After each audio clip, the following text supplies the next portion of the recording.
بسم اللہ والحمدللہ والصلاة والسلام علی رسول اللہ اما بعد۔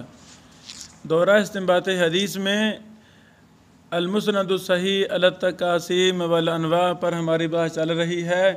امام ابن حبان رحمہ اللہ نے امر کی 110 قسمیں بنائی ہیں۔ اللہ اکبر، امر کی 110۔ آج ہم امر کی پہلی قسم کا مطالعہ کرتے ہیں التقاسیم والانواع المعروف صحیح ابن حبان سے، اصل کتاب سے۔ اللہ اکبر، اللہ اکبر، توجہ کریں۔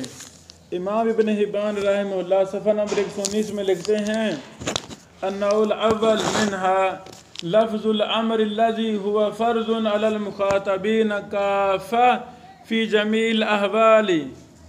تمام مخاطبین پر امر جو فرض پر دلالت کرتا ہو، فرض قرار دے، فی جمیع الاحوال تمام حالات میں، وفی کل الاوقات اور تمام اوقات میں، تمام احوال میں، تمام اوقات میں سارے مخاطبین کو فرض پر دلالت کرے۔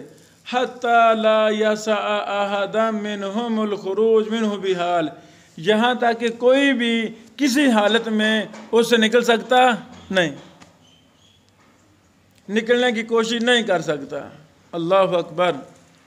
اچھا بیٹو، اب اپنی اس بات کو ثابت کرنے کے لیے امام ابن حبان رحمہ اللہ دلیل لائے ہیں،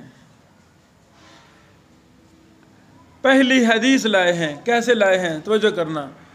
قال اخبرنا الحسن بن سفیان قال حدثنا محمد بن ابی بکر المقدمی قال حدثنا عباد بن عباد قال حدثنا ابو جمرہ عن ابن عباس رضی اللہ تعالیٰ عنہ قال قادم وفد عبد القیس علی رسول اللہ صلی اللہ علیہ وسلم فقالوا یا رسول اللہ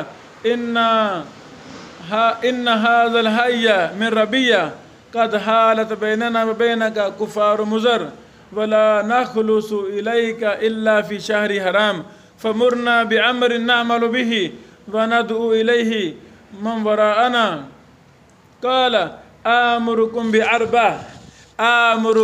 باربع الایمان باللہ شہادت اللہ الہ الا اللہ وان محمد رسول اللہ واقام الصلاۃ وایتاء الزکاۃ وان تؤدوا خمس ما غنمتم وانہاکم عن الدباء والحنتم والنکیر والمقیر۔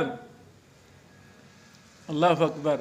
مجھے بتائیں نبی علیہ السلام نے جن 4 چیزوں کو حکم دیا ہے، الایمان باللہ، اللہ پر ایمان لانا، کیا اس سے کوئی خارج ہوتا ہے؟ کسی حالت میں، کسی وقت میں ہوتا ہے؟ نہیں۔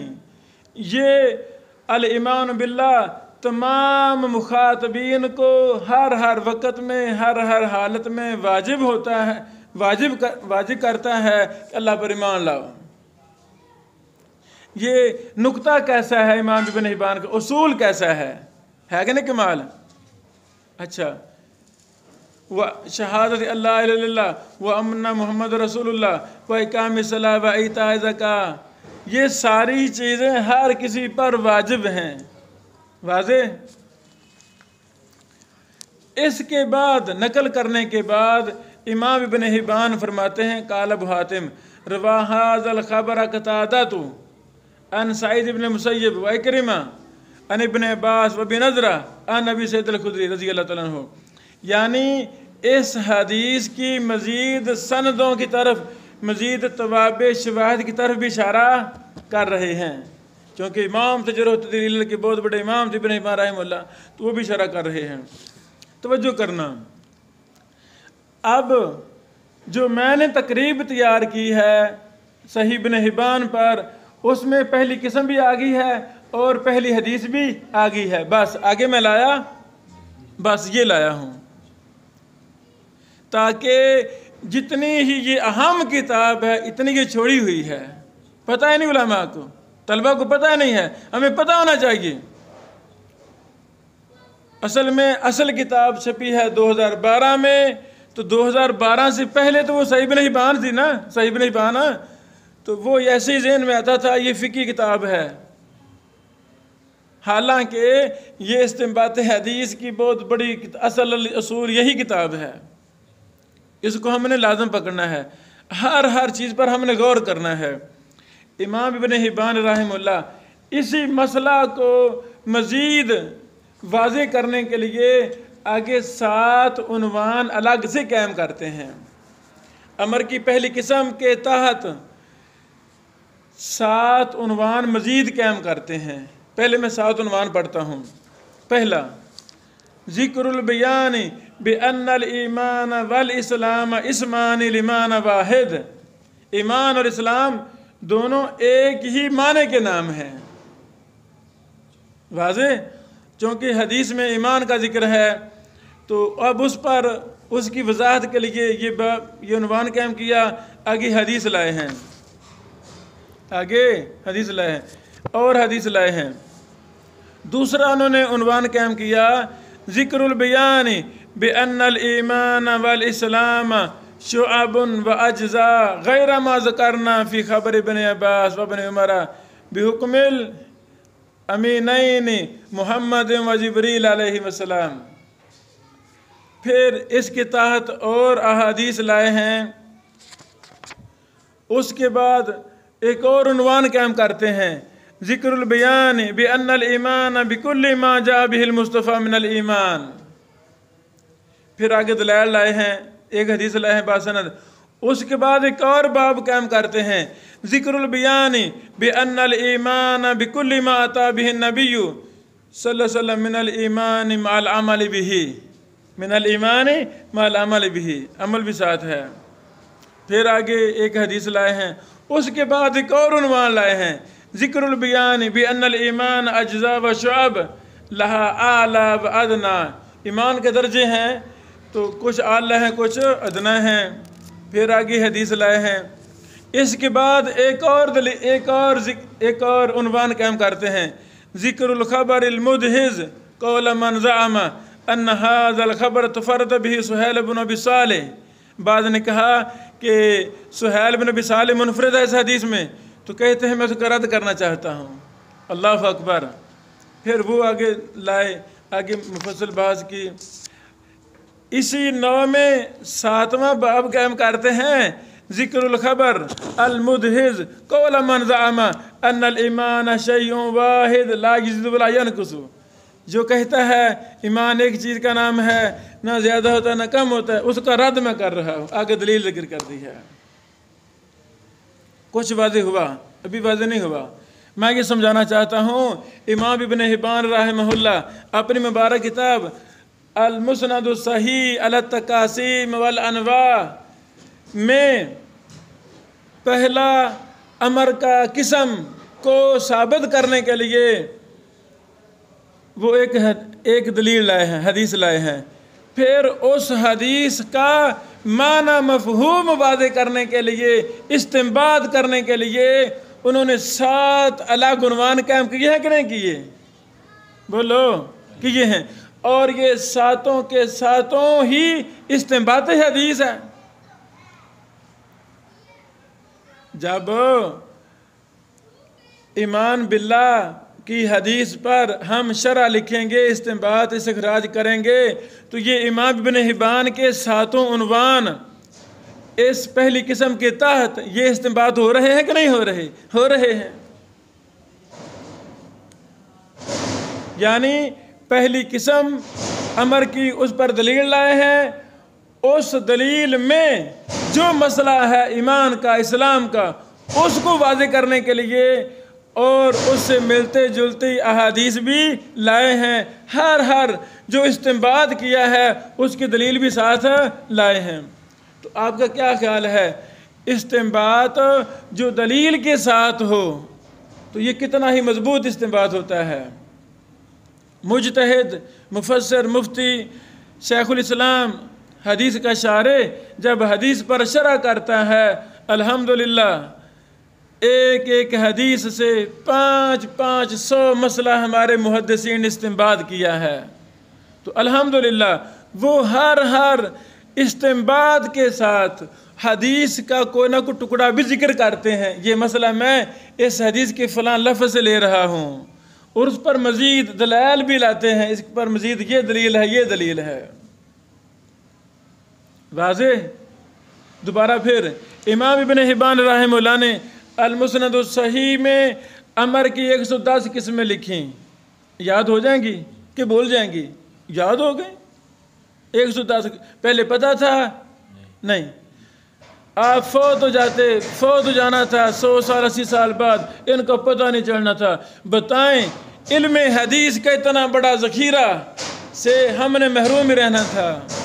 نہیں، اس کو عام کیا جائے، اس کو عام کی۔ اللہ مجھے توفیق دے، میں اپنی تقریب جلدی سے جلدی اس کو شائع کرنا چاہتا ہوں تاکہ اصل ابن حبان کا منہج گھر گھر پہنچے، مدارس میں پہنچے، علماء کے پاس پہنچے۔ اللہ تعالیٰ قادر ہے، اللہ آسانی فرمائے۔ سنو، امر کی پہلی قسم کو ثابت کرنے کے لیے امام ابن حبان صاحب حدیث لائے ہیں، حدیث لائے باسند۔ پھر اس حدیث میں جس مسئلے کا ذکر ہے اس پر 7 عنوان اللہ قائم کیے کہ نہیں قائم کیے؟ جو میں نے پڑھ کے سنا ہے 7 عنوان، اور ہر عنوان ایک استنباط ہے، ایک مسئلہ اخذ کیا ہے اس حدیث سے، اور اس کی اپوزٹ ما لہ و ما علیہ دیگر دلائل بھی بیان کیے ہیں۔ تیسری بات توجہ کرنا میرے عزیزو، ہم نے سنت فہم حدیث کے اصولوں میں ایک شروع میں تیسرا چوتھا اصول پڑھا تھا کہ حدیثوں کی مراد محدثین ہی جانتے ہیں۔